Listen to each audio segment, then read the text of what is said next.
તો ફરી એકવાર પાકિસ્તાનની નાપાક હરકત, ફરી એકવાર ડ્રોનથી હુમલો કરવાનો પ્રયત્ન કર્યો છે પાકિસ્તાને અને આ હુમલાને ખાળવામાં આવ્યો છે. પણ અત્યારે બનાસકાંઠા, કચ્છ સહિત અલગ અલગ સરહદીય જિલ્લાઓમાં અત્યારે બ્લેકઆઉટ આપી દેવામાં આવ્યું છે. એ વચ્ચે એક મહત્વપૂર્ણ બોર્ડ બ્રેકિંગ આવી રહ્યા છે. જણાવી દઈએ ફિરોઝપુરમાં ડ્રોનને તોડી પાડવામાં આવ્યું અને જેના લીધે એકને ઈજા પહોંચી છે. ફિરોઝપુર, પંજાબ, અને ત્યાં આ ડ્રોન એટેક થયો અને ટાર્ગેટ કોને કર્યા? ટાર્ગેટ રહેણાંક વિસ્તારોને એ ટાર્ગેટ કર્યા છે. પાકિસ્તાની ડ્રોને ટાર્ગેટ કર્યા છે, ભારતીય નાગરિકોને ટાર્ગેટ કર્યા છે. ઘાયલને હોસ્પિટલમાં દાખલ પણ કરાયા છે કારણ કે એક વ્યક્તિ એ ઘાયલ થયો છે. રાધા, બિલકુલ, ફિરોઝપુરમાં ડ્રોનને તોડી પાડવામાં આવ્યો, આ મહત્વના સમાચાર, અને જેના લીધે એકને ઈજા પહોંચી, તેને સારવાર માટે હોસ્પિટલ ખસેડવામાં આવ્યા. બીજી તરફના એ તમામ સમાચારો મહત્વના સામે આવી રહ્યા છે. બ્લેકઆઉટ અલગ અલગ જગ્યા પર કરી દેવામાં આવ્યું ભારતમાં, કે જ્યાં લોકોને સતર્ક રહેવા માટે સૂચનાઓ પણ આપી દેવામાં આવી છે. અને એ તમામની વચ્ચે ડ્રોન હુમલાઓ જે શરૂ થઈ ચૂક્યા છે. ફિરોઝપુરમાં ડ્રોનને તોડી પાડવામાં આવ્યો છે. એ દ્રશ્યો આવ્યા કે જેમાં એક વ્યક્તિ ઘાયલ પણ થયું છે. ઘાયલ એવા થયું કે ડ્રોનને તોડી પાડવામાં આવ્યું, ત્યારબાદ આ વ્યક્તિ ઘાયલ થઈ હતી અને તેને તરત જ હોસ્પિટલ સારવાર માટે ખસેડી લેવામાં આવી છે. આ જે દ્રશ્યો છે, આ જે ડ્રોન એટેક અને સામાન્ય નાગરિકોને પાકિસ્તાન એ નિશાન બનાવી રહ્યું છે. આ દવાખાનાના એના હોસ્પિટલના દ્રશ્યો છે કે જ્યાં એને સારવાર માટે દાખલ કરવામાં આવ્યો છે અને ત્યાં તેની સારવાર પણ રાધા એ ચાલુ કરી દેવામાં આવી છે. પોલીસ પ્રશાસન પણ ત્યાં પહોંચી ગયું છે અને સાંત્વના આપી રહ્યું છે, એને હિંમત આપી રહ્યું છે અને એક વિશ્વાસ રાખવા પણ એ પોલીસ પ્રશાસનની એ સાંત્વના. બિલકુલ, એટલે આ ઈજાગ્રસ્તોને સારવાર માટે હોસ્પિટલ ખસેડવામાં આવી રહ્યા છે.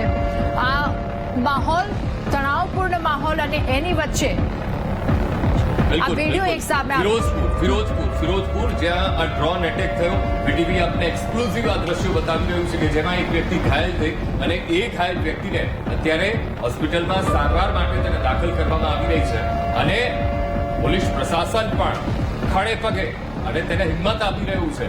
અને આ એ દ્રશ્યો અમે આપણે ફરી એકવાર ટીવી સ્ક્રીન ઉપર બતાવી દઈએ કે વ્યક્તિ કે જ્યારે આ એટેક થયો અને એટેકને ખાળવામાં પણ આવ્યો છે, પણ એમાં આ એક વ્યક્તિ ઝપેટમાં આવી ગયો અને જેને ઈજા પહોંચી અને અત્યારે સારવાર માટે તેને હોસ્પિટલ ખસેડવામાં આવ્યો છે. આ વિડીયો ઘણું બધું કહી જાય છે. 20 થી વધુ શહેરમાં પાકિસ્તાની ડ્રોનથી હુમલાને અંજામ આપવાનો પ્રયત્ન અને સામે ભારતે જડબાતોડ જવાબ આપ્યો છે.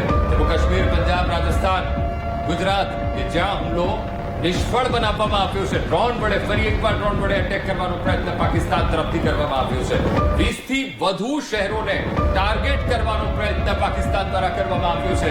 અને જે દ્રશ્યો અમે આપને બતાવી રહ્યા છીએ, ફિરોઝપુર જ્યાં ડ્રોન એટેક કરવાનો પ્રયત્ન થયો અને ડ્રોનને તોડી પાડવામાં આવ્યું અને જેમાં એક વ્યક્તિને ઈજા પણ પહોંચી છે.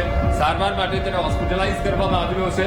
ત્યાં તેની સારવાર પણ શરૂ કરી દેવામાં આવી છે. સતત પોલીસ પ્રશાસન અત્યારે એના ખબર અંતર એ લઈ રહી છે, તેને હિંમત આપી રહ્યું છે, એને સાંત્વના આપી રહ્યું છે અને આ તમામ હુમલા મહત્વપૂર્ણ બિંદુ એ રાધા એ છે કે તેને ખાળવામાં આવ્યા છે.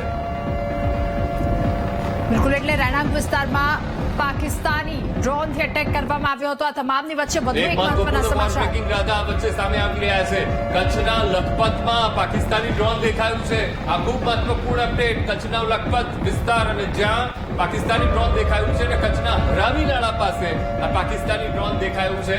પાકિસ્તાની ડ્રોનને ઇન્ટરસેપ્ટ કરવામાં આવ્યું છે અને આ મહત્વપૂર્ણ એક અન્ય વોર બ્રેકિંગ પણ સામે આવી રહ્યા છે. 20 થી વધુ શહેરમાં પાકિસ્તાની ડ્રોનથી હુમલાને અંજામ આપવાનો પ્રયત્ન પાકિસ્તાન દ્વારા કરવામાં આવ્યો છે. અને જણાવી દઈએ કે જમ્મુ કાશ્મીર, પંજાબ, રાજસ્થાન, ગુજરાતમાં આ જેટલા પણ હુમલા રાધા કરવાનો પ્રયત્ન કર્યો છે એ તમામ હુમલા નિષ્ફળ કરી દેવામાં આવ્યા છે. બિલકુલ, એટલે અંકુર, જમ્મુથી લઈ અને આખી એ જે સરહદ છે, ગઈકાલથી આ પ્રકારના હુમલા તેના દ્વારા કરવામાં આવતા હતા, પરંતુ એ તમામ હુમલાઓ નિષ્ફળ ગયા છે. બીજી તરફ જ્યારે કાશ્મીરમાં બ્લેકઆઉટ કરી દેવામાં આવ્યું છે, જમ્મુમાં સંપૂર્ણપણે બ્લેકઆઉટ કરી દેવામાં આવ્યું, આ તરફ કચ્છમાં પણ સંપૂર્ણપણે બ્લેકઆઉટ કરી દેવામાં આવ્યું. 20 થી વધારે અલગ અલગ જગ્યા કે જ્યાં ડ્રોન હુમલા કરવામાં આવ્યા. ફરી એકવાર બિલકુલ દર્શક મિત્રો, તમે પણ કહીને જતા પડે પડના અપડેટ અમે આપના સુધી પહોંચાડતા રહીશું. રોકાઈશું એક બ્રેક માટે.